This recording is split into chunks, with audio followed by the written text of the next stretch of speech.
Бірде Ғайса пайғамбар 10 қашыр мен 5 есекке жүк артқан Іблісті көрді. «О, Ібліс, қайда асықтың?» деді. «Базарға? Не апара жатырсың?»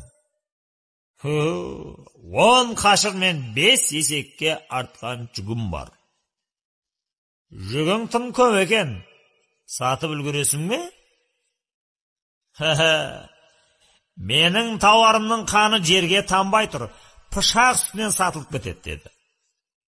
«Соншама қат болатындай не қылған зат ол сенікі?» деді. «Бір есекке өтірікпен жалғанды арттым. Екінші есегіме айла мен қулық сұмдықты теңдедім. Үшінші есектің сандығында зорлық зомбылық жатыр. Енді біріне күншілдік артылған.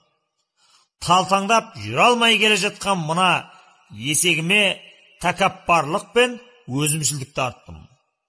Енді тек сәтін салса, ең тез сатылатын тауарым осылар». Ғайса күліп: «Бұларың киер киім, не ішер ас емес, оларды кім алады?» деді. «Сенбесең, менімен бірге жүр, өз көзіңмен көресің» деді Ібліс.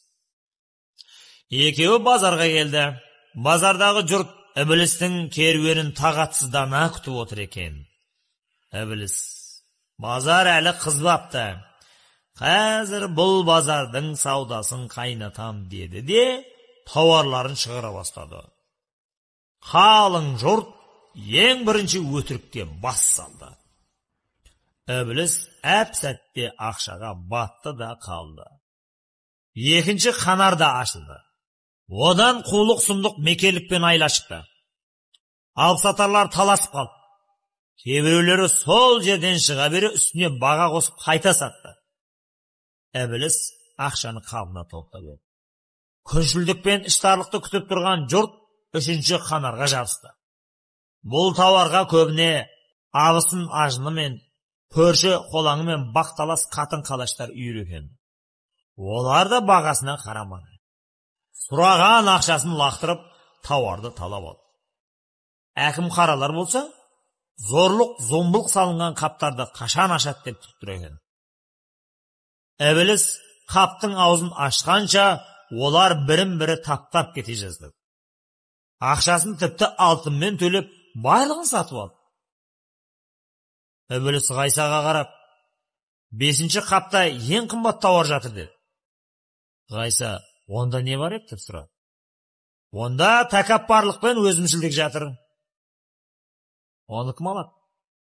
«Қуыс кеуде, сауатсыз, өмірде жолы болмаған дарынсыз, кеудесі нас надандар осы тауардың қолы» деді. Дегенше 5-ші қапта ашылды. Тауар сыртқа шашылды. Кілең қуыс кеуде надандар лап берді. Тауардың бағасы сол жерде қымбаттап бара жатса да, алушы азаймады. Керісінше жетпей қалып, арты талас төбелеске ұласты. Мына сұмдықтан шошынған Ғайса: «Әй, малғұн, тауарың бітті ме?» деп дауыстап жіберді. Ібліс: «Жа, 10 қашар жүк әлі ашылған жоқ. Оны да күтіп тұрған бір қауым ел бар» деді. «Онда не бар?» деді Ғайса. «Қазір көресің» деп қашардағы жүгін сүрді. Онда бос сөз, дарақы күлкі, даңғаза той, мәнсіз әзіл, сауық сайран, өсек аян, мақтаншақтық, ысырапшылдық, жағымпаздық, еріншектік, жалқаулық, салақтық бәрі толып жатыр екен. Әп-сәтте алушы жұрттың қарасы да көбейіп, кезекке тұрды. Ғайса жағасын ұстады. «Ібліс, сенің тауарыңа қызықпайтын адам бар ма?» деп сұрады. Ібліс сол кезде ауыр күрсінді да: «Өкінішке орай ондайлар да бар» деді. «Олар кімдер?» деді. «Олар жүрегі таза момындар.